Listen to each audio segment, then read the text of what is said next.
এই জন্য আল্লাহ পাক রব্বুল আলামিন বলেন, ফাইজা জাআ আজালুহুম লা ইস্তাখিরুনা সাআতাও ওয়া লা ইস্তাকদিমুন। জোরে বলি আল্লাহু আকবার। আল্লাহ পাক রব্বুল আলামিন বলেন, নির্দিষ্ট একটা সময় তোমাদেরকে দেওয়া হয়েছে, এই সময় যখন শেষ হয়ে যাবে তার 1 মিনিট আগেও না 1 মিনিট পরেও না, জাস্ট টাইমে মালাকুল মাউত তোমাদের কাছে পৌঁছে যাবে। আল্লাহ পাক রব্বুল আলামিন বলেন, যখন মালাকুল মাউত মানুষের কাছে পৌঁছে যাবে সেই সময় তারা কি বলবে? ফায়াকুলা রব্বি লাউলা আখরতানি ইলা আজালিন করিব। সেই সময় বলবে, রব্বুল আলামিন আমাদেরকে আরেকটু সময় দাও, আরেকটু সময় কেন দিলে না? লাউলা আখরতানি ইলা আজালিন করিব ফাসাদদাকা ওয়া আকুম মিনাস সালিহিন। সেই দিন বলবে রব্বুল আলামিন, আর একটু সময় দাও, তাহলে দুনিয়ার ভিতরে যত সম্পদ আমার ছিল ফাসাদদাকা, সব সম্পদগুলো তোমার রাস্তায় দান করে দিব। আল্লাহু আকবার। ওয়া আকুম মিনাস সালিহিন, এবং দুনিয়ার ভিতরে যত ভালো ভালো কাজ আছে সব ভালো কাজগুলো আমি করে আসব। আল্লাহ পাক রব্বুল আলামিন বলবে, বান্দারে ওয়ালা ইউআখিরুল্লাহু নাফসান ইযা জাআ আজালুহা আল্লাহু খাবীরুম বিমা তা'মালুন। বিন্দু পরিমাণ সময় দেওয়া হবে না, কেননা আমার মালাকুল মাউত যার কাছে একবার যায়, ওই মালাকুল মাউতকে ফেরত দেওয়ার মতো ক্ষমতা দুনিয়ার কোনো মানুষের নাই। কথা বলেন ঠিক কিনা? তার মানে মালাকুল মাউত আসবে একবারই, অন টাইম, দ্বিতীয়বার আর আসবে বলেন না। ওই আমাদের সময় শেষ, এই পৃথিবীতে আমার ছেড়ে আমাদেরকে চলে যেতেই হবে। দেখেন, নাস্তিক এবং মুরতাদ তারা কিন্তু বলে দেয়ার ইজ নো গড, আল্লাহ বলতে কিছুই নাই, কিন্তু তারা এই কথা বিশ্বাস করে যে এই পৃথিবী ছেড়ে আমাদেরকে চলে যেতেই, এই কথা বলেন, চলে যেতেই। তার মানে এর থেকে মহা সত্য কথা এই পৃথিবীতে কি আর আছে যে আমাদেরকে এই পৃথিবী ছেড়ে চলে যেতে হবে? বলেন, এর থেকে মহাসত্য কথা আর নাই। এই পৃথিবী ছেড়ে আমাদেরকে চলে যেহেতু যেতেই হবে, সেহেতু আমরা ভালো মৃত্যু চাই। কি রাজি আছেন তো ইনশাল্লাহ? ভালো মৃত্যু কি সবার হয়? একটু আওয়াজ দিয়ে বলেন, ভালো মৃত্যু সবার হয়? এই বাংলাদেশে এমনও মানুষ আছে যে মারা গিয়েছে কিন্তু তার জানাজায় লোক পাওয়া যায় না। কথা বলেন ঠিক কিনা? আবার এমনও মানুষ যে মারা গিয়েছে, তার জানাজা পড়ার জন্য মানুষ পাগল পার হয়ে গিয়েছে। ঢাকায় তার জানাজা পড়তে দেওয়া হয় না, 144 ধারা জারি করা হয়েছে। এরপরে খুলনায় তার জানাজা পড়তে দেওয়া হয় না, 144 ধারা জারি করা হয়েছিল। এরপরে যখন মানুষ সব পিরোজপুরের দিকে রওনা হয়ে গিয়েছে, এই পিরোজপুরের দিকে রওনা হওয়া গাড়িগুলো তারা ভাঙচুর করেছিল, হামলা করেছিল, মামলা করেছিল। কথা বলেন ঠিক কিনা? এরপরেও মানুষের এই যে বাদ ভাঙা, যে জানাজার পড়ার জন্য আগ্রহ, এটা তারা দমাতে পারে নাই। কথা বলেন ঠিক কিনা? এর কারণ কি? এর কারণ হচ্ছে, এটা হচ্ছে ভালো প্রস্থান। সুবহানাল্লাহ বলবেন না?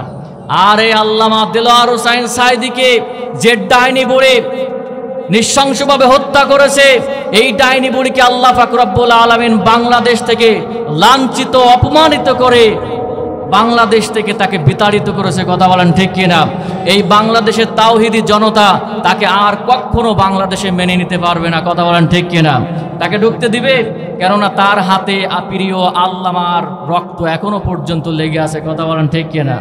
এই জন্য ভালো মৃত্যু সবার হয় না। হয় বলেন না? ভালো মৃত্যুর জন্য বিশ্বনবী সাল্লাল্লাহু আলাইহি সাল্লাম নিজেই দোয়া করেছে। সুবহানাল্লাহ বলবেন না? দেখেন, আল্লাহর হাবিব সাল্লাল্লাহু আলাইহি সাল্লাম সম্পর্কে হযরত আয়েশা রাদিয়াল্লাহু তাআলা আনহা বলেন, আনতা রাজুলুন গুফিরাল্লাহু তাকদ্দামা মা তাআখার। আল্লাহর নবীর সামনেও কোনো গুনাহ নাই, পিছনেও কোনো গুনাহ নাই, সামনে এবং পিছনের সব গুনাহ আল্লাহ পাক রব্বুল আলামিন বিশ্ব নবীর সব গুনাহ থেকে মাসুম করে দিয়েছেন। সুবহানাল্লাহ। তার মানে পৃথিবীতে যত নবী এবং রাসূল আল্লাহ পাঠিয়েছে, সব নবী এবং রাসূল বেগুনাহ, মাসুম। এতে কি আপনাদের কোনো সন্দেহ আছে? আহলে সুন্নাত ওয়াল জামাতের মতে সব নবী রাসূল কি নিষ্পাপ? যদি বিশ্বাস কেউ না করে, তার ঈমান থাকবে না। এই বাংলাদেশে আর একজন লোক আছে যে নিষ্পাপ, তার কোনো গুনাহ নাই।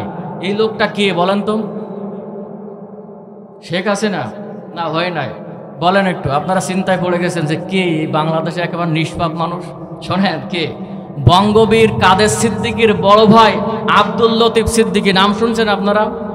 এই লোকটা কিছুদিন আগে, কয়েক বছর আগে মাহফিলের স্টেজে উঠে বলছে হুজুররা যখন হাত তোলে আল্লাহর কাছে দোয়া করে, আল্লাহ আমার জীবনের সব গুনাহগাতা মাফ করে দাও, তখন আমি হাত উঠাই না। কেন? এই জন্য যে আমার জীবনে কোনো গুনাহ নাই। নাউজুবিল্লাহ বলবেন না? কত বড় বাটপার! অথচ এই লোকটা ওই সময় তাবলিগ জামাত নিয়ে কটূক্তি করেছিল। এই লোকটা ওই সময় মুসলমানদের ফরজ বিধান হজ নিয়ে কটূক্তি করেছিল। তামাম বাংলাদেশের মানুষ এই লোকটার আব্দুল লতিফ সিদ্দিকের বিপক্ষে সেই সময় কিন্তু আন্দোলন করেছিল। কথা বলেন ঠিক কিনা? আর ওই স্টেজে উঠে বলছে যে আমার জীবনে কোনো গুনাহ নাই। নাউজুবিল্লাহ বলবেন না? অথচ আল্লাহর নবী সাল্লাল্লাহু আলাইহি ওয়াসাল্লাম কি বলছে শোনেন, কুল্লু বানি আদম খাত্তা, প্রত্যেকটা মানুষ ভুলের ভিতরে, খায়রুল খাত্তাইন আত-তাওয়াবুন। আল্লাহর হাবিব সাল্লাল্লাহু আলাইহি ওয়াসাল্লাম বলছে উত্তম ভুলকারী হলো তারা যারা ভুল করার পরে আল্লাহর কাছে ক্ষমা প্রার্থনা করে। সুবহানাল্লাহ। আল্লাহর নবী বলছে প্রত্যেকটা মানুষ ভুলের ভিতরে, আমরা কেউ ভুলের ঊর্ধ্বে, কিন্তু আল্লাহর নবী বলছে খায়রুল খাত্তাইন আত-তাওয়াবুন, উত্তম ভুলকারী হচ্ছে তারা যারা ভুল করার পরে আল্লাহর কাছে অনুতপ্ত হয়ে ক্ষমা প্রার্থনা করে। সুবহানাল্লাহ বলছে। অথচ সে বলছে আমার জীবনে কোনো গুনাহ। বিগত সময় এই সমস্ত মানুষগুলো আমাদের উপরে চেপে বসেছিল। কথা বলেন ঠিক কিনা? আর এই মুসল্লিরাও কিরকম এদেরকে নেতা বানিয়ে বসে থাকে। সামনে এই সমস্ত নাস্তিক এবং ইসলাম বিদ্বেষী মানুষ আমাদের নেতা হোক, এটাকে আমরা চাই?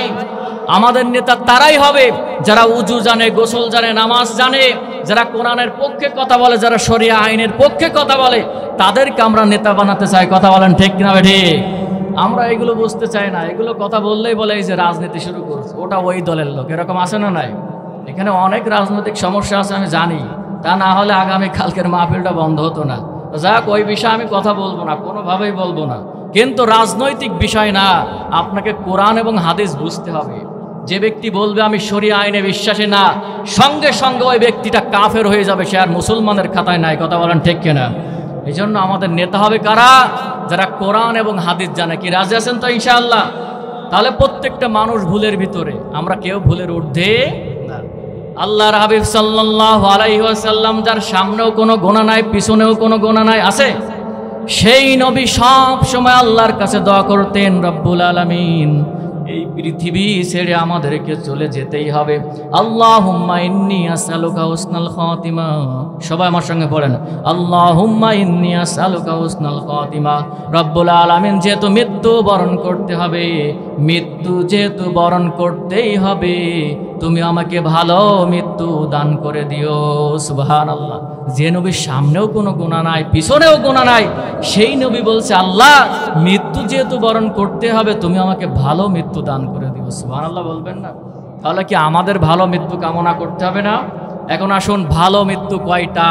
আল্লাহর নবী সাল্লাল্লাহু আলাইহি সাল্লাম বলেছে ভালো মৃত্যু 5টা। সবাই বলেন কয়টা? আরো জোরে বলেন কয়টা? আল্লাহর হাবিব সাল্লাল্লাহু আলাইহি ওয়াসাল্লাম বলেন দুনিয়ার ভিতরে যারা 5 ভাবে মৃত্যু বরণ করবে, যারা মৃত্যুর পরে আল্লাহর জান্নাতে চলে যাবে তারা। সুবহানাল্লাহ। 5 ভাবে মৃত্যুবরণ করবে যারা মৃত্যুর পরেই আল্লাহর জান্নাতে চলে যাবে তারা। এই ভালো 5টা মৃত্যু আপনারা কি শুনতে চান? শুনবেন তো ইনশাআল্লাহ? কিন্তু 5টা ভালো মৃত্যুর আগে যদি ভালো মৃত্যু আপনি চান, আপনাকে এই মুহূর্তে আল্লাহর কাছে তওবা করতে হবে। কি করতে হবে বলেন? সবাই বলেন কি করতে হবে? কেননা যাদের গুনাহ আছে অডেল, যারা কুফরের সঙ্গে লিপ্ত, তারা কিন্তু এই 5টা ভালো মৃত্যুর একটাও পাবে না। এই জন্য তওবা করতে হবে। তওবা করলে আল্লাহ কি কবুল করবে না? সবাই বলেন কবুল করবে না? আল্লাহ পাক রব্বুল আলামিন রহমান রহিম, তিনি বলেন লা তাকনাতু মির রাহমাতিল্লাহ। হে আমার বান্দারা, তোমরা নিরাশ হও না, আমার রহমত থেকে নিরাশ হও না। আল্লাহর কাছে হাজারো গুনাহ নিয়ে আপনি চলে আসেন, আল্লাহ পাক রব্বুল আলামিন অবশ্যই মাফ করবে। তার বাস্তব উদাহরণ কি জানেন? ওমর রাদিয়াল্লাহু তাআলা একদিন হেঁটে যাচ্ছে, তিনি দেখতে পেলেন যে একটা গাছের নিচে নির্জনে একটা যুবক হাউমাউ করে কাঁদছে। ওমর রাদিয়াল্লাহু তাআলা ওই যুবকের কান্না দেখে তিনি সামনের দিকে আগাতে পারলেন না। তিনি চিন্তা করলেন যুবকটা কাঁদছে কেন, একটু আমাকে জানতে হবে। ওই যুবকের কাছে গেছে, যে বলছে হে যুবক তুমি কাঁদছো, এর কারণটা কি? যুবকটা বলছে আমি এমন একটা গুনাহ করে ফেলেছি যে গুনাহ মনে হচ্ছে আল্লাহ কখনো মাফ করবে না। হযরত ওমর রাদিয়াল্লাহু তাআলা বললেন যুবক তুমি আল্লাহর কাছে খাস নিয়তে তওবা করো, অবশ্যই আল্লাহ তোমাকে মাফ করবে। যুবক বলছে না, আমার মন বলছে আল্লাহ আমাকে কখনো মাফ করবে না। অথচ ওমর রাদিয়াল্লাহু তাআলা আনহু বলছে না মাফ করবে, তুমি ক্ষমা প্রার্থনা করো। যুবক বলছে না মাফ করবে না। ওমর রাদিয়াল্লাহু তাআলা আনহু বলছে তাহলে বিশ্বনবীর কাছে চলো, নবী যদি বলে তাহলে তো বিশ্বাস করবে। বিশ্বনবী সাল্লাল্লাহু আলাইহি সাল্লামের কাছে ওই যুবকটাকে নিয়ে গেলেন। যুবকটাকে যখন নিয়ে যাচ্ছে তখনও কিন্তু কান্না থামছে না, ওই যুবক হাউমাউ করে কাঁদছে। বিশ্বনবীর কাছে যখন গেলেন, বিশ্বনবী বলছে যুবক তুমি কাঁদছো কেন, কি হয়েছে? তখন ওই যুবকটা বলছে ইয়া রাসূলুল্লাহ, ইয়া হাবিবাল্লাহ, আমি এমন একটা গুনাহ করে ফেলেছি, আমার মন বলছে এই গুনাহ আল্লাহ কোনোদিন মাফ করবে না। আল্লাহর হাবিব সাল্লাল্লাহু আলাইহি ওয়াসাল্লাম বললেন, হে যুবক, পাহাড় সমান গুনার বোঝা কাঁধে করে তুমি যদি আল্লাহর কাছে ক্ষমা প্রার্থনা করো, আমার আল্লাহ পাক রব্বুল আলামিন রহমানুর রহিম ওই নামের ওসিলায় তোমার জীবনের সব গুনাহ মাফ করে দিবে। সুবহানাল্লাহ। কিন্তু যুবকটা কোনোভাবেই তার মন মানছে না, বলছে ইয়া রাসূলুল্লাহ, এমন একটা গুনাহ করেছি, ওই গুনাহ আমার মন বলছে আল্লাহ মাফ করবে না। বিশ্বনবী অবাক হয়ে গেলেন। তিনি বললেন ঠিক আছে ও যুবক, কি এমন গুনাহ করে ফেলেছো আমাকে একটু জানাও। তখন ওই যুবক বলছে ইয়া রাসূলুল্লাহ, ইয়া হাবিবাল্লাহ, আমি চুরি করেছি। বিশ্বনবী বলছে চোরের মালটা ফেরত দিয়ে আল্লাহর কাছে তওবা করো, আল্লাহ কবুল করে নেবে। সুবহানাল্লাহ বলেন। বিশ্বনবী সাল্লাল্লাহু আলাইহি সাল্লামের এই কথা শুনে যুবক বলছে ইয়া রাসূলুল্লাহ, সাধারণ কোনো কিছু চুরি করে নাই। ইয়া রাসূলুল্লাহ, আমি পেশায় একজন চোর, কিন্তু দুনিয়ার সাধারণ কিছু আমি চুরি করি না। মানুষ যখন মারা যায় তাকে যখন কবরের ভিতরে রেখে আসে, কবরের ভিতরে রেখে আসার পরে রাতের বেলায় ওই মৃত ব্যক্তির গায়ে থেকে ওই যে কাপড়, কাপনের কাপড়টা, ওইটাই আমি চুরি করি, এটাই আমার পেশা। নাউজুবিল্লাহ বলেন। বিশ্বনবী সাল্লাল্লাহু আলাইহি ওয়াসাল্লাম অবাক হয়ে গেলেন যে দুনিয়ায় এত কিছু থাকতে তুমি মানুষ মারা গেলে মানুষের গায়ে থেকে কাপনের কাপড় চুরি করো। তখন ওই যুবকটা বলছে ইয়া রাসূলুল্লাহ, ইয়া হাবিবাল্লাহ, এই পর্যন্ত শেষ নয়। বিশ্বনবী সাল্লাল্লাহু আলাইহি ওয়াসাল্লাম অবাক হয়ে তার দিকে তাকিয়ে থাকলেন। আর ওই যুবকটা বর্ণনা দিচ্ছে ইয়া রাসূলুল্লাহ, ইয়া হাবিবাল্লাহ, গতকাল রাতে আমি যখন কাপনের কাপড় চুরি করতে যাই, যখন কবরের উপর থেকে আমি মাটি সরাই, কবরের ভিতরে যখন আমি নামার পরে যখন কাপনের কাপড় নিয়ে যখন উঠে আসব, ঠিক সেই সময় ওই কবরের ভিতরে আমার হাতে যে বাতিটা জ্বালিয়ে দেখলাম, এত সুন্দর একটা রমণী, একটা মেয়ে, ওই সুন্দরী রমণীর দিকে, ওই লাশের দিকে তাকিয়ে আমি আমার নফসে কোনোভাবেই কন্ট্রোল করতে পারি নাই। ইয়া রাসূলুল্লাহ, ইয়া হাবিবাল্লাহ, কবরের ভিতরে ওই মৃত সুন্দরী মেয়ের সঙ্গে আমি জিনা করে ফেলেছি। নাউজুবিল্লাহ বলেন। এই কথা বিশ্বনবী সাল্লাল্লাহু আলাইহি ওয়াসাল্লাম শোনা মাত্র তিনি অবাক হয়ে গেলেন। তখন ওই যুবক বলছে ইয়া রাসূলুল্লাহ, আমি জিনা করে যখন কাপনের কাপড় নিয়ে চলে আসছি, ঠিক কবরস্থানের যখন কিনারা পর্যন্ত চলে আসলাম, সেই সময় আমি একটা আওয়াজ পেলাম কানের ভিতরে, কে যেন আমাকে বলছে, হে যুবক, সারাটি জীবন আমি আল্লাহর ফরজ বিধান পর্দা করে চলেছি দুনিয়ার ভিতরে, সারাটি জীবন আমি নামাজ পড়েছি, কেননা মহান প্রভু আল্লাহ সুবহানাহু ওয়া তাআলার কাছে আমি পবিত্র হয়ে উঠব এই কারণে। আর আজকের তুমি এটা কি করলে, তুমি আমাকে অপবিত্র করে দিয়ে গেলে, আমি কিয়ামতের কঠিন ময়দানে আল্লাহর দরবারে কিভাবে মুখ দেখাবো। তখন ওই যুবকটা বলছে ইয়া রাসূলুল্লাহ, ইয়া হাবিবাল্লাহ, ওই যে কাপনের কাপড় আমি ওই কবরের ভিতরে রেখে দিয়ে যখন চলে আসছি, ইয়া রাসূলুল্লাহ, ইয়া হাবিবাল্লাহ, আপনি বলেন এই যে গুনাহ আমি করেছি, এই গুনাহ কি আল্লাহ মাফ করবে? আল্লাহর হাবিব সাল্লাল্লাহু আলাইহি ওয়াসাল্লাম বেশি কিছু বললেন না, শুধুমাত্র বললেন, যুবক, নিতান্তই তুমি অনেক বড় গুনাহ করে ফেলেছো। আল্লাহু আকবার বলেন। বিশ্বনবী কিন্তু আর কিছুই বলেন নাই। এতটুকু কথা সে শুনেই সে খুবই চালাক, সে কি করলো, বিশ্বনবীর সামনে আর থাকলো না, সে চলে গেল। কেননা বিশ্বনবী ওই সময় যদি তার জন্য বদদোয়া করতো, আল্লাহ কবুল করতেন না বলেন। তার মানে তার মাফ করার দরজা বন্ধ হয়ে যেত। কথা বলেন ঠিক কিনা? এই জন্য সে আর কোনো কথা না বলে বিশ্বনবীর সামনে থেকে চলে গেছে। এভাবে করে কয়েক সপ্তাহ যখন হয়ে গেছে, কিছুদিন পরে জিবরাইল আলাইহিস সালাতু ওয়াস সালাম এসেছে। বলছে ইয়া রাসূলুল্লাহ, ইয়া হাবিবাল্লাহ, আপনার কাছে কিছুদিন আগে একটা যুবক এসেছিল জিনার কেস নিয়ে, আপনার কি মনে আছে? বিশ্বনবী বলছে হ্যাঁ মনে আছে, কিন্তু যুবকটা কোথায়? তখন জিবরাইল আলাইহিসসালাম বলছে, ইয়া রাসূলুল্লাহ, ইয়া হাবিবাল্লাহ, ওই যুবকটা আপনার সামনে থেকে উঠে চলে গিয়েছিল, সে বাড়িতে যায় নাই, দুনিয়ার অন্য কোথাও যায় নাই, সে উমুক পাহাড়ের একেবারে চূড়ায় উঠে গিয়েছে। সেখানে যে সেই দিন থেকে আল্লাহর দরবারে দুই হাত তুলে বলছে, রব্বুল আলামিন তুমি রহমানুর রহিম, এই পৃথিবীর সবাই আমার গুনাহের কথা শুনলে ঘৃণা করবে, কিন্তু তুমি তো রহমান এবং রহিম, অন্তত তুমি আমাকে মাফ করে দাও। রব্বুল আলামিন তুমি যতক্ষণ পর্যন্ত আমাকে মাফ না করবে, আমি এই পাহাড় থেকে নিচে নামবো না, এখানেই না খেয়ে মারা যাব। রব্বুল আলামিন তুমি রহমান এবং রহিম, ওই নামের ওসিলা আমার গুনাহগুলো মাফ করে দাও। জিবরাইল আলাইহিসসালাম বলছে, ইয়া রাসূলুল্লাহ, ইয়া হাবিবাল্লাহ, ওই যুবকটা আজ কয়েক সপ্তাহ না খেয়ে এভাবে আল্লাহর দরবারে হাত উঁচা করে কাঁদছে, সে একেবারে মৃত্যু প্রায়, তার গায়ে কোনো গোশত নাই। ইয়া রাসূলুল্লাহ, আল্লাহ আমাকে পাঠিয়েছে, আপনি এই মুহূর্তে তার কাছে যান, যে তাকে সুসংবাদ দেন আল্লাহ পাক রব্বুল আলামিন তার তওবা কবুল করে নিয়েছে। আল্লাহু আকবার। হযরত জিবরাইল আলাইহিসসালামের এই কথা শোনার পরে বিশ্বনবী আর একটা মুহূর্ত দেরি করে নাই। বিশ্বনবী হযরত আবু বকরকে, ওমর রাদিয়াল্লাহু তাআলা আনহুকে সঙ্গে নিলেন, সঙ্গে নিয়ে ওই পাহাড়ের দিকে রওনা হয়ে গেলেন।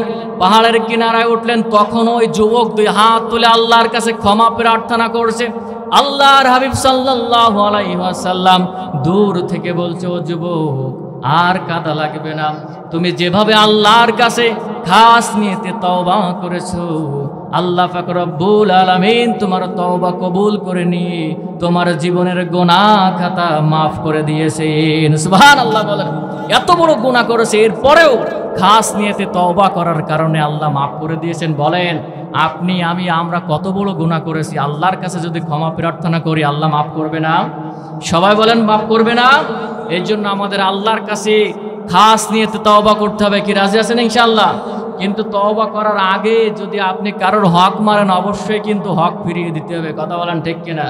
আপনি একজন ব্যক্তির 1 বিঘা জমি মেরে দিয়েছেন, জাল দলিল করে আপনার নামে কিংবা আপনার স্ত্রীর নামে করে নিয়েছেন, আর রাতের বেলা তাহাজ্জুদ পড়ে বলবেন, আল্লাহ তুমি আমার মাফ করে দাও, আমি ওর কাছ থেকে 1 বিঘা জমি নিয়েছি। বলেন আল্লাহ মাফ করবে?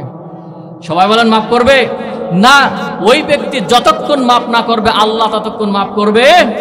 আল্লাহর হক আপনি নষ্ট করলে আল্লাহ রহমান রহিম ওই নামের ওসিলায় ক্ষমা করতে পারে, কিন্তু বান্দার হক যদি আপনি নষ্ট করেন, শুনে নেন, বান্দা মাফ না করলে আল্লাহ কখনো মাফ করবে? ক্লিয়ার তো কথা? তাহলে আমাদের তওবা করতে হবে কার কাছে? আল্লাহর কাছে। শোনেন যে কথা বলছিলাম, তাহলে ভালো মৃত্যুর উপায় কয়টা? একটু জোরে বলেন, সবাই বলেন।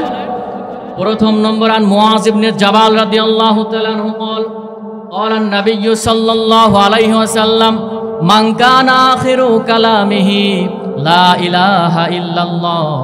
আল্লাহর হাবিব সাল্লাল্লাহু আলাইহি ওয়াসাল্লাম বলেন, যে ব্যক্তির জীবনের শেষ কথা হবে লা ইলাহা ইল্লাল্লাহ দাখালাল জান্নাহ, ওই ব্যক্তি মৃত্যুর পরে আল্লাহর জান্নাতে চলে যাবে। অনেকে সুবহানাল্লাহ জোরে বলবেন, অনেকে অনেক ভালো লাগবে যে এত সহজে জান্নাতে যাওয়া যায়। এত সহজে জান্নাতে যদি যাওয়া যায়, তাহলে এই 5 ওয়াক্ত নামাজ, দিন কায়েমের আন্দোলন এত কষ্ট করতে হবে কেন? কথা বলেন ঠিক কিনা? এই হাদিসগুলো বললে অনেকে শান্তি পায়, কিন্তু জান্নাতে কি খুব সহজে কি জান্নাতে যাওয়া যাবে? বলেন না। আমরা খুবই চালাক। আমরা কি বলেন, বাঙালির জাতি খুবই চালাক। কেমন চালাক জানেন? শোনেন, কয়েকজন যুবক ফুটবল খেলার পরে তারা বলছে যে আমরা তো ফুটবল খেলেছি, অনেক ক্লান্ত, অনেক সময় আছে, আমরা একটু মুড়ি চানাচুর খাবো। কি খাবে বলেন? মুড়ি চানাচুর। তো যার কাছে যা টাকা আছে রেডিমেড দাও। একজন দিয়েছে 5 টাকা, আর একজন দিয়েছে 4 টাকা, আর একজন 3 টাকা, আর একজন 2 টাকা, এভাবে করে যার কাছে যা আছে দিয়েছে। ওই পথ দিয়ে যাচ্ছিল শয়তান, মিস্টার ইবলিস। সে বলছে আজকে সুযোগ একটা পেয়েছে, আমি মাত্র দেবো 1 টাকা। কয় টাকা? 1 টাকা, আর খাবো সব থেকে বেশি। এরকম মানুষ সমাজে আছে না? দেওয়ার বেলা দেখবেন নেই, কিন্তু খাওয়ার সময় অনেক আছে কি না? তো ইবলিস বলছে, শয়তান বলছে আজকে আমি 1 টাকা দেবো, আর আমি সব থেকে খাবো বেশি। ওই দলের ভিতরে ঢুকে গেছে, যে 1 টাকা দিয়েছে। ওরা ওই টাকা এক জায়গায় করে মুড়ি চানাচুর কিনে নিয়ে এসেছে, এনে সুন্দর করে মাখিয়েছে। মাখানোর পরে যখন খেতে যাবে, ঠিক সেই সময় ওর ভিতরে একজন বলছে, আমার একটা কথা আছে, সবাই চুপ করো, এখন খাওয়া যাবে না। কি সেটা হচ্ছে, এর ভিতরে কেউ 5 টাকা দিয়েছে, কেউ 4 টাকা দিয়েছে, কেউ 3 টাকা, কেউ 2 টাকা। তাহলে যে 5 টাকা দিয়েছে আর যে 1 টাকা দিয়েছে তারা সমান খাবে, এটা তো ইনসাফ ভিত্তিক বিচার হলো না? হলো বলেন না? নিঃসন্দেহে এর একটা বিহিত হওয়া, একটা বিচার হওয়া প্রয়োজন। কেননা 5 টাকা যে দিয়েছে আর 1 টাকা যে দিয়েছে সে সমান খাবে, এটা সম্ভব না। এখন সবাই বলছে ঠিক আছে, তাহলে তুমি বলো কিভাবে আমরা বটোয়ারা করব, ভাগ করব। তখন ওই যুবকটা বলছে যে 5 টাকা দিয়েছে সে খাবে 5 আঙ্গুল দেখাবে। কয় আঙ্গুল দিয়ে? সবাই বলেন কয় আঙ্গুল দিয়ে? আর যে 4 টাকা দিয়েছে সে 4 আঙ্গুল দিয়ে খাবে। মরিছে না চুপ? আর যে 3 টাকা দিয়েছে সে 3 আঙ্গুল দিয়ে খাবে। আর যে 2 টাকা দিয়েছে সে 2 আঙ্গুল দিয়ে খাবে। আর যে 1 টাকা দিয়েছে সে 1 আঙ্গুল দিয়ে মুড়িছে না চুর খাবে। শয়তান শুধু ওর দিকে তাকাচ্ছে আর মুড়ির দিকে তাকাচ্ছে যে আল্লাহ এইটা শয়তান না আমি শয়তান? এর থেকে চালাক তো দুনিয়ার ভিতরে নাই। 1 আঙ্গুল দিয়ে কি মুড়ি চানাচুর খাওয়া যায় বলেন? তা দুনিয়ার ভিতরে এইরকম চালাক অনেকে আছে, তারা এই হাদিস শুনলে আনন্দিত হয়। শোনেন, জান্নাত কিন্তু এতটা সহজ না। মৃত্যুর সময় আপনি বলবেন লা ইলাহা ইল্লাল্লাহ আর আল্লাহ জান্নাতে দিয়ে দেবে। মৃত্যুর সময় তো আপনার কালেমাই নসিব হবে না যদি আপনি কোরআন এবং হাদিসের উপরে ইস্তেকামাত প্রতিষ্ঠাতা না থাকেন। কথা বলেন ঠিক কিনা? ভালো করে বোঝেন। যদি তা হতো তাহলে মিস্টার ফিরাউন সে তো জান্নাতে যেত না? ফিরাউন মূসা আলাইহিস সালাতু ওয়াস সালামকে যখন ঘেরোয়া করে ফেললো নীল নদে, তখন মূসা আলাইহিস সালাতু ওয়াস সালাম বললেন আল্লাহ, আমরা তো মূসা আলাইহিস সালাতু ওয়াস সালামের অনুসারীরা বলল হে মূসা আমরা তো পাকড়াও হয়ে গেছি। তখন মূসা আলাইহিস সালাতু ওয়াস সালাম বললেন কাল্লা সায়াহদিন, কখনো না, আমার আল্লাহ কোনো না কোনো রাস্তা বাহির করে দিবে। সুবহানাল্লাহ বলেন। আল্লাহ পাক রব্বুল আলামিন প্রশস্ত 12টা রাস্তা তৈরি করে দিলেন। সুবহানাল্লাহ বলেন। কয়টা? এই প্রশস্ত রাস্তা দিয়ে যখন মূসা আলাইহিস সালাতু ওয়াস সালাম ওই পারে চলে গেল, এই যে ফিরাউনের বাহিনী এই 12টা রাস্তার কাছে আসলো। এসে ফিরাউনের বাহিনীরা বলল এত সুন্দর রাস্তা এর আগে তো কোনোদিন দেখি না, এটা কে তৈরি করলো? ফিরাউন সঙ্গে সঙ্গে বলছে কেন, আমি এই রাস্তাগুলো তৈরি করে দিয়েছি। নাউজুবিল্লাহ বলবেন না? তার মানে তৈরি করেছে আল্লাহ, ক্রেডিট নিচ্ছে কে? সবাই বলেন ফিরাউন। বাংলাদেশেও এরকম একটা নব্য ফিরাউন ছিল কেন বলেন? সব জনগণের টাকা দিয়ে করতো। সৌদি আরবের টাকা দিয়ে মসজিদ, মডেল মসজিদ তৈরি করেছে, জনগণের টাকা দিয়ে পদ্মা সেতু তৈরি করেছে, আর সব সময় নিজের নামে ক্রেডিট নিত যে এটা আমি তৈরি করেছি। কথা বলেন ঠিক কিনা? এটা ফেরাউনের একটা সিস্টেম ছিল, সেটা তার ভিতরেও ছিল। কথা বলেন। ফেরাউন বলল যে তোমরা সবাই রাস্তার ভিতরে নেমে যাও। যখন রাস্তার ভিতরে নেমেছে আল্লাহ বলছে হে আমার পানি, এই ফেরাউন আমার প্রিয় বান্দাদের অনেক নির্যাতন করেছে, কাজেই তোদের যত শক্তি আছে সব শক্তি প্রয়োগ করে আজকের মিস্টার ফেরাউনকে লাঞ্ছিত বঞ্চিত আর কষ্ট দিয়ে তাকে দুনিয়া থেকে বিদায় করবি। আল্লাহর অর্ডার পেয়ে পানির সমস্ত শক্তি দিয়ে তাকে গ্রাস করলো। একবার পানিতে, একবার কাদার ভিতরে আর একবার উপরে, এভাবে করে যখন হাবুডুবু খাচ্ছে, ঠিক সেই সময় ফেরাউন বলল ক্বালা আমানাত বিহি ক্বালা আমানতু আন্নাহু লা ইলাহা ইল্লাল্লাযী আমানাত বিহি বানু ইসরাঈল। হে আল্লাহ, আমি তোমার উপরে ঈমান আনলাম যেভাবে বনি ইসরাঈলরা ঈমান এনেছিল। তখন আল্লাহ বললেন আল আনা, আর সম্ভব বলেন? তা আপনি সারা জীবন কোরআন হাদিসের বিপক্ষে কাজ করবেন, সারা জীবন ইসলামের বাইরে চলবেন, আর মৃত্যুর সময় আপনি লা ইলাহা ইল্লাল্লাহ পড়বেন, এটা কি আদৌ সম্ভব বলেন? না। যারা কোরআন এবং হাদিসের উপরে অটল থাকবে তাদেরকে শুধুমাত্র মৃত্যুর সময় কালেমা নসিব হয়ে যাবে। আল্লাহ নবী বলছে দাখালাল জান্নাহ, ওরাই জান্নাতে প্রবেশ করবে। সুবহানাল্লাহ। তাহলে মৃত্যুর সময় কি কামনা করতে হবে? যেন কালেমা নসিব হয়। এই বাংলাদেশে আহাম্মক ছিল আইবি রহমান একজন নামক। এই আইবি রহমান যখন মেয়র হলো নারায়ণগঞ্জে, আপনারা চেনেন না আইবি রহমান? এই নারায়ণগঞ্জে যখন মেয়র হলো তখন সাংবাদিকরা প্রশ্ন করছে যে আপনি তো শামীম ওসমানের সঙ্গে টক্কর দিয়ে মেয়র হলেন, এত পাওয়ার আপনার জীবনে আর কি চাওয়া পাওয়া আছে একটু বলেন। তখন আইবি রহমান বলছে আমার জীবনে আর চাওয়া পাওয়া নাই, একটাই চাওয়া, সেটা হচ্ছে আমি যেন মৃত্যুর সময় জয় বাংলা জয় বঙ্গবন্ধু বলতে বলতে মৃত্যুবরণ করতে পারি। নাউজুবিল্লাহ বলবেন না? এই ভিডিও এখনো ইউটিউব চ্যানেলে আসে না, বিভিন্ন চ্যানেলে আসে না? তার মানে কত বড় দেখেন জালেম। সে বলছে আমার একটাই চাওয়া, মৃত্যুর সময় যেন জয় বাংলা জয় বঙ্গবন্ধু বলতে বলতে মৃত্যুবরণ করতে পারি। আল্লাহ পাক রব্বুল আলামিন বলছে তুই দাঁড়া, তোর মৃত্যুর আগেই তোর জয় বাংলাকে আমি জয় বাংলা করে ছাড়িয়ে দেবো। কথা বলেন ঠিক কিনা? আল্লাহ কি পারে না? এই জন্য মৃত্যুর সময় যদি কালেমা নসিব হোক এটা চান, তাহলে অবশ্যই আমাদেরকে ইসলামের উপরে ইস্তেকামাত থাকতে হবে। কি রাজি আছেন তো ইনশাআল্লাহ? নামাজ পড়তে হবে, কোরআন এবং হাদিস অনুযায়ী চলতে হবে। যদি আমরা চলতে পারি, আল্লাহর হাবিব সাল্লাল্লাহু আলাইহি ওয়াসাল্লাম বলছি এই ব্যক্তির কালেমা নসিব হবে, আর যাদের কালেমা নসিব হবে দাখালাল জান্নাহ, মৃত্যুর পরেই তারা আল্লাহর জান্নাতে চলে যাবে। এটা ভালো মৃত্যু। 2 নম্বর ভালো মৃত্যু শুনে নেন। আল্লাহর হাবিব সাল্লাল্লাহু আলাইহি ওয়াসাল্লাম বলেন 2 নম্বরে ভালো মৃত্যু হলো শাহাদাতে মৃত্যু।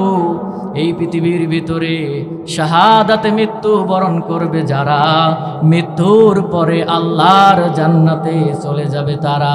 সুবহানাল্লাহ। শাহাদাতে মৃত্যু, এপারে মৃত্যু ওই পারে জান্নাত। সুবহানাল্লাহ বলবেন না? এটা কোরআনের ভিতরে এসেছে। এই জন্য শাহাদাতে মৃত্যু কিন্তু সাহাবায়ে কেরাম সব সময় কামনা করতেন। এই পৃথিবীতে জান্নাতে সুসংবাদ প্রাপ্ত দ্বিতীয় ব্যক্তি কে বলেন তো আপনারা? কে বলেন? পৃথিবী থেকে জান্নাতের সুসংবাদ পেয়েছে 2 নম্বরে কে? হযরত ওমর ফারুক রাদিয়াল্লাহু তাআলা আনহু। তিনি জান্নাতের সুসংবাদ পেয়েছেন, অথচ সব সময় আল্লাহর কাছে দোয়া করতেন, আল্লাহুম্মা রযুকনি শাহাদাতান ফি সাবিলিক। সবাই আমার সঙ্গে বলেন, আল্লাহুম্মা রযুকনি শাহাদাতান ফি সাবিলিক। রব্বুল আলামিন তুমি আমাকে শাহাদাতে মৃত্যু দান করে দিও। কেননা শাহাদাতে মৃত্যু যারা বরণ করবে, মৃত্যুর পরেই আল্লাহ তাদেরকে জান্নাত দান করবে। সুবহানাল্লাহ। আর শহীদ যারা, তারা কবরের ভিতর থেকে রিজিক প্রাপ্ত থাকে। সুবহানাল্লাহ বলবেন না? সাহাবায়ে কেরাম এই জন্য সব সময় শহীদ হওয়া, শাহাদাতে মৃত্যু তামান্না, এটা আল্লাহর কাছে কামনা করতেন। তার বাস্তব উদাহরণ হচ্ছে সাদ সালামি রাদিয়াল্লাহু তাআলা আনহু। নাম শুনছেন না? আল্লাহর নবী জলিলুল কদর একজন কালো সাহাবী। কি সাহাবী? অত্যন্ত কালো সাহাবী। এই সাহাবীকে বিশ্বনবী সাল্লাল্লাহু আলাইহি ওয়াসাল্লাম একদিন বলছে, আমার সাহাবী সাদ, তোমার তো বয়স হয়ে যাচ্ছে, তুমি বিবাহ করো। বিশ্বনবী সাল্লাল্লাহু আলাইহি ওয়াসাল্লামের এই কথা শুনে সাদ সালামের একটু মুস্কি মুস্কি হাসলেন, আর কিছু বললেন না। বিবাহের কথা শুনলে কি হাসি লাগে না? অনেকে কিন্তু আনন্দ লাগে। দেখবেন 70 বছর বয়স হয়ে গেছে, ওর সামনে যেয়ে বলবেন যে চাচি তো অনেক আগে মারা গেছে, একটা ভালো মেয়ে ছিল, দেখবেন মুস্কি মুস্কি হাসবে। কথা বলেন ঠিক কিনা? বিয়ের কথা বললে একটু হাসি লাগে। এখন সাদ সালামি মুস্কি হাসলেন, কোনো কথা বললেন না। এরপরে কিছুদিন পরে বিশ্বনবী সাল্লাল্লাহু আলাইহি ওয়াসাল্লাম বললেন, সাদ সালামি তোমার তো বয়স হয়ে গেছে, বিবাহ করো না কেন? সাদ সালামি রাদিয়াল্লাহু তাআলা আনহু বললেন, ইয়া রাসূলুল্লাহ, ইয়া হাবিবাল্লাহ, এই যে মদিনার ভিতরে প্রত্যেকটা অলিতে গলিতে খুঁজেছি, কিন্তু আমাকে কেউ মেয়ে দেয় না। আমার দিকে একটু তাকান, আমার চেহারা দেখে কেউ আমাকে মেয়ে দেয় না। বিশ্বনবী সাল্লাল্লাহু আলাইহি ওয়াসাল্লাম তার মনের অবস্থা বুঝতে পারলেন। আল্লাহর হাবিব সাল্লাল্লাহু আলাইহি ওয়াসাল্লাম বললেন, ও সাদ সালামি, চিন্তার কোনো কারণ নাই, টেনশন করার কোনো কারণ নাই। আমি তোমাকে কথা দিচ্ছি, এই মদিনার ভিতরে সব থেকে সুন্দরী মেয়ের সঙ্গে তোমার বিবাহের ব্যবস্থা আমি করে দিব। সুবহানাল্লাহ বলেন। সাদ সালামিকে বিশ্বনবী সাল্লাল্লাহু আলাইহি ওয়াসাল্লাম বললেন, যাও আমার অমুক সাহাবীর কাছে চলে যাও, সেখানে যে বলো আমার কথা বলো যে আল্লাহর নবী পাঠিয়েছে। সাদ সালামি বললেন, ইয়া রাসূলুল্লাহ, আমার মুখের কথাই সে বিশ্বাস করবে না, আপনি একটু লিখে দেন। বিশ্বনবী সাল্লাল্লাহু আলাইহি ওয়াসাল্লাম লিখে দিলেন। সে ওই কাগজটা নিয়ে অমুক সাহাবীর বাড়ি চলে গেলেন, সেই সাহাবীর কাছে কাগজটা দিলেন। আর বিশ্বনবী সাদ সালামি বললেন যে বিশ্বনবী আমাকে পাঠিয়েছে। সাদ সালামির দিকে একবার ওই যে মেয়ের বাবা সাহাবী একবার সাদ সালামির দিকে তাকায়, আর একবার সিটির দিকে তাকায়, যে কি বলবো আমি। তখন ওই সাহাবী বলছে, হে সাদ সালামি, যেহেতু বিশ্বনবী সাল্লাল্লাহু আলাইহি ওয়াসাল্লাম পাঠিয়েছে, সেহেতু আমি রাজি আছি, কিন্তু আমার মেয়ে রাজি কিনা এটা আমাকে দেখতে হবে।